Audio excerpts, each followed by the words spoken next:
He decidido hacer otro video de Agustín Laje porque sí, puede ser que ideológicamente sea cercano a él, pues tenga algunas coincidencias con él, pero pues sí hay ciertas cosas que dice que sí son bastante debatibles, ¿no? Que lo ponen uno a, como decir, hey, tal vez esto no va por aquí, como el wait, what, de los gringos. Entonces, pues voy a tratar este tema, que es complejo, que es difícil, que es muy complicado, que es el tema del proceso de paz con las FARC.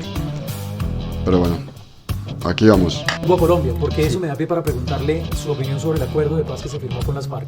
Y ahora se está buscando una negociación con otra guerrilla, la segunda, que es el ELN. ¿Qué piensa de eso? ¿Qué piensa usted del acuerdo de paz de La Habana entre el gobierno de Santos y las FARC? Pienso que fue horroroso, porque sin ninguna legitimidad incorporó a los guerrilleros en los organismos públicos representativos. A ver, aquí hay unos temas que son muy propios de las negociaciones de paz y que no son exclusivos de Colombia. O sea, no, digamos, aquí hay muchas cosas que dentro de esa negociación que fueron inventadas acá, pero el problema inicial que generaba el tema de la representación, pues no, digamos, no es un tema exclusivo de Colombia. A ver, voy a tratar de explicar esto de una manera simple. Hay varias maneras de negociación.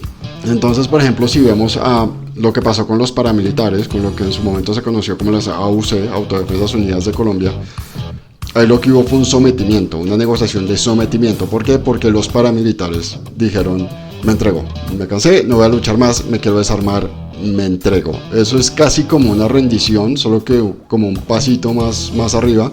Y ahí, digamos, la negociación, digamos, es un poco más fácil porque el Estado está en mucha más facilidad de imponer sus condiciones. Entonces, por eso fue que a los paramilitares les impusieron, digamos, estas penas de 8 años, que siendo sinceros, digamos, para los crímenes que los paramilitares cometieron, pues es muy poco, pero que se esperaba que se pudiera compensar con, primero, que dijeran la verdad de todos los crímenes que han cometido y de todas sus andanzas, y además que compensaran a las víctimas. Entonces, pues se creó este paquete de negociación y de penas con los paramilitares, basándose en el hecho de que los paramilitares se estaban sometiendo. Con las FARC pasó algo diferente, porque las FARC no se sometieron, las FARC no llegaron con la actitud de no, sí, estoy dispuesto a entregarme, ya acabemos con esto y firmemos la paz. No, las FARC llegaron con una actitud más de nosotros somos los combatientes, queremos acabar con el conflicto, pero si no logramos llegar a un acuerdo, pues yo vuelvo a la selva y seguimos combatiendo. Entonces, digamos que hay una actitud un poco más agresiva al momento de negociar. Entonces al Estado ya no le queda tan simple como decirle como, bueno, listo, ahora usted se va para la cárcel y paga por sus penas y además dice la verdad, porque pues obviamente pues, lo más seguro es que esta gente se hubiera parado a la mesa y hubiera dicho, listo, no hay negociación, me voy. Esto no es, y en esto insisto, esto no es exclusivo de Colombia. En todos los procesos de paz y desmovilización con grupos terroristas que ha habido alrededor del mundo se han tenido que encontrar con este mismo problema. Llámese Sudáfrica, llámese Irlanda, llámese Costa de Marfil, llámese Sri Lanka, es la misma situación. Usted tiene a este criminal, a este tipo que es responsable de múltiples violaciones, asesinatos, torturas, secuestros, demás. Está sentado en la mesa, está diciendo quiero negociar, pero no quiero ir a la cárcel. Y entonces ahí pues a los tomadores de decisiones les toca tomar una decisión. O negocio con este tipo y acabo con la violencia, o no negocio y seguimos teniendo episodios de violencia. Que eso es exactamente la misma situación en la que nos encontrábamos en 2016. Y la decisión que tomó en esos momentos el señor Santos fue decir, ok, vamos entonces a negociar formas alternas para que estos tipos paguen por sus penas, solo con el ánimo de evitar que vuelvan al monte y sigan matando y asesinando y haciendo todos los crímenes que están haciendo.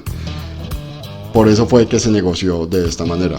Vale la pena dejar en claro, porque pues igual hay muchas cosas que decir ahí, que la idea de ofrecerles curules a los guerrilleros de las FARC no es exclusiva de Santos. Durante el proceso de paz fallido del señor Álvaro Uribe, que contó con, o que se esperaba que contara con el apoyo de el señor Hugo Chávez por intermedio de Piedad Córdoba, esa idea de darles curules a los guerrilleros estaba ahí y se había planteado también. Entonces digamos que es difícil aceptar que están estos tipos, muchos de estos tipos que además son responsables, por ejemplo en el caso de Julián Gallo, que es un tema tremendamente polémico, pues que es un tipo que tiene sospechas de múltiples crímenes encima, pues tenerlo como senador o como congresista, pues es difícil de aceptar. Pero en materia de humanidad ha sido muy complicado encontrar una fórmula para poder solventar este problema. Y esta dificultad con la que nos topamos aquí en Colombia es una dificultad, por ejemplo, en Irlanda, con los exmiembros del IRA, que ahora es el partido Sinn Féin, pues estamos viendo que se encuentra pues la misma dificultad. Entonces es un tema que no es fácil de tratar, no es para nada fácil de tratar. Vale la pena hacer una última aclaración, la hago siempre que trato estos temas, pero es importante dejarla clara. Los crímenes de lesa humanidad, cualquier crimen de lesa humanidad haya sido cometido por las FARC, los paramilitares del ejército, no puede quedar impune. Y la JEP eso lo tiene muy claro. Si queda impune, entonces la CPI viene al país, entra a operar y a juzgar y a condenar a todos los responsables que la justicia colombiana no haya sido capaz de condenar. Eso me parece que es siempre importante recalcar. Pero bueno, continuamos porque este tema, esto va para demasiado. En segundo lugar, ese acuerdo de paz fue un instrumento utilizado para meter componentes de la agenda globalista. La cantidad de veces que aparecía la palabra género era inaudita. Y esto es interesantísimo porque uno dice, ¿qué tiene que ver toda esta cuestión del género con un acuerdo de paz de una guerra interna? Bueno, te lo metieron por la ventana, evidentemente. Yo sinceramente nunca entendí por qué, digamos, cuál era la relevancia de esos temas, por qué incluirlos en la negociación y en el acuerdo final. Nunca lo entendí, sobre todo porque además las FARC es una guerrilla, era una guerrilla de corte prosoviético, era una guerrilla como cualquier guerrilla, digamos, de mediados del siglo XX pasado, homofóbica, machista, consideraba, digamos, su ideal de Estado era como tener un Estado completamente pues totalitario, omnipresente, un mercado inexistente, pues un Estado que se encargara de absolutamente todo. Era básicamente implementar el modelo soviético. Eso incluía también, digamos, una visión más bien de rechazo hacia este tipo de temas, como el homosexualismo, el aborto y todos estos temas tan progresistas que se manejan hoy en día. Entonces la verdad nunca entendí ni cómo salió ese tema, ni quién lo incluyó, ni por qué quedó ahí. Y digamos que lo más curioso de todo es que a pesar de la relevancia del tema dentro de esas negociaciones, pues la extrema derecha lo utilizó como su caballito de batalla para ganar ese referendo por el no a esos acuerdos de paz. Y el último asunto que hay que pensar es, ¿realmente llegó la paz a este querido país? ¿Llegó la paz? Perdón, desde que Petro asumió yo veo que las masacres se multiplican. A ver, aquí hay un tema importante y pues no se puede dejar de lado, y pues es el hecho de que es que nunca iba a haber paz. O sea, esas negociaciones eran solo con las FARC. Una de las cosas que yo creo que más, a mí personalmente más me indignó de ese capítulo fue el hecho de que Juan Manuel Santos se le hubiera dado por llamar a eso que es que la paz estable y duradera, y que, digamos, la pregunta al referendo inicialmente lo que dijera fue: ¿quiere usted en Colombia una paz estable y duradera? O sea, eso era una pregunta tremendamente tendenciosa. Era un título, porque ese al final fue el título de los acuerdos, engañoso, porque ese acuerdo no incluía ni al ELN, todavía tenemos a las BACRIM. De por sí ya en esos momentos de la negociación ya se habían tipos como Romaña, Iván Márquez, pues ya se habían salido del acuerdo, ya se estaban empezando a formar las disidencias, ya estaban estos tipos allá en Venezuela mirando a ver cómo volvían a las viejas andanzas. Entonces, venir a hablar de una paz estable y duradera, pues era tremendamente engañoso, era tremendamente desubicado. Y lo más triste del asunto es que cuando se le hizo la crítica, porque pues desde varias partes, varios le hicimos la crítica al presidente de que ese título nada que ver. El presidente solo salió ante los medios con la actitud más prepotente que podía tener para decir: es que yo soy el presidente y yo hago lo que se me da la gana. Uno de los problemas que ha tenido este acuerdo, porque esto vale la pena mencionarlo, a nivel internacional, el acuerdo de paz con las FARC trajo mucha expectativa, trajo mucha esperanza, trajo mucha ilusión. ¿Por qué? Porque se esperaba que estos temas de penas alternativas, formas alternativas de hacer que los responsables de crímenes atroces pagaran por sus condenas, era y podía ser un ejemplo para las negociaciones en el resto de los países. Entonces la próxima vez que un Estado se siente al frente de un tipo que es responsable de una cantidad de crímenes, este acuerdo le podría permitir como considerar alternativas para que ese criminal pueda pagar por sus crímenes sin tener que ir a la cárcel. Eso, digamos, era como la gran promesa que tenía el acuerdo de paz con las FARC para el mundo. Y por eso Mujica incluso alguna vez lo dijo, la humanidad está muy pendiente de lo que se acuerda acá, de este acuerdo de paz.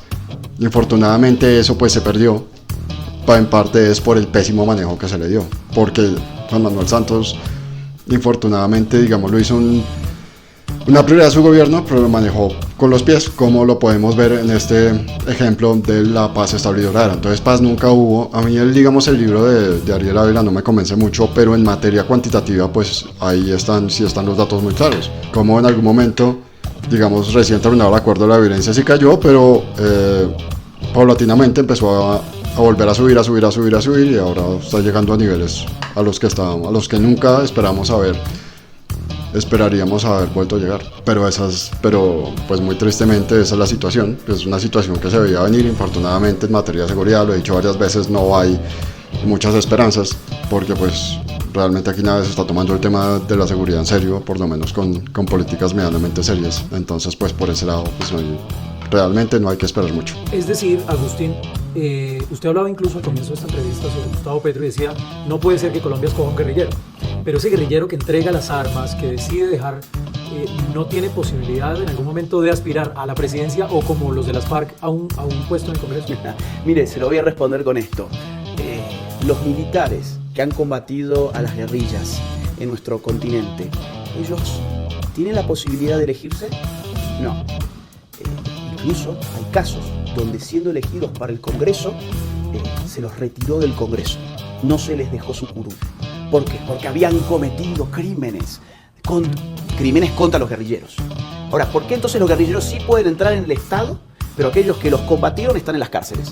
En todos nuestros países están en las cárceles. En Argentina tenemos cerca de 2.800, en Chile, en Uruguay, en Perú, tengo entendido que también en este país. El tema de los militares. Bien, a ver, aquí hay dos temas importantes.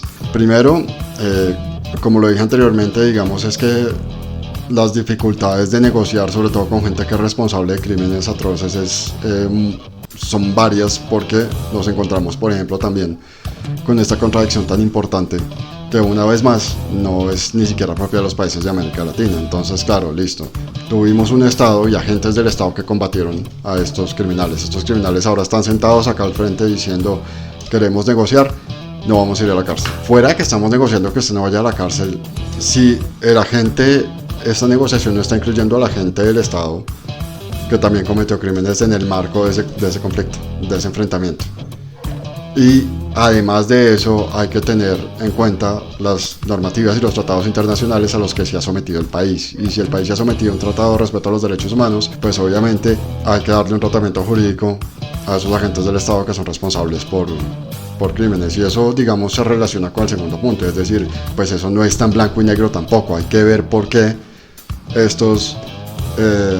todos estos generales y estos militares que lucharon que estuvieron en esta lucha antisubversiva hoy están tras las rejas. Agustín Laje lo hace parecer como si fuera porque hicieron parte de la lucha antisubversiva, y eso no es así. Por ejemplo, en el caso aquí de Colombia, pues tenemos el tema de que durante la toma de Palacio, además de las muertes ocasionadas por las guerrillas, hubo civiles que salieron vivos, que alcanzaron a rescatar vivos, y hay registros de que estaban vivos cuando salieron del Palacio de Justicia, escoltados por los militares, y después no se volvió a saber de ellos.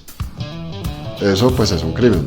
Si usted en el marco de las dictaduras del Cono Sur fue un militar que pues desapareció gente dentro del marco de la lucha antisubversión, pues igual está cometiendo un crimen, lo tiene que pagar. O sea, este tipo de cosas pues también son muy difíciles de tratar, y la fórmula jurídica no se había encontrado, por lo menos hasta el proceso de paz no se había encontrado.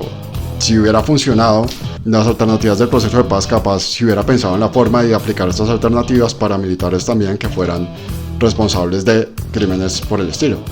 Creo que eso es todo por hoy. Pues obviamente pues son temas muy complejos y muy difíciles de tratar, pero bueno, creo que alcancé a tratar pues por lo menos a hacer un par de comentarios ahí a las opiniones del Aje, porque pues eso tampoco es tan blanco o negro como él lo está queriendo pintar. Bye.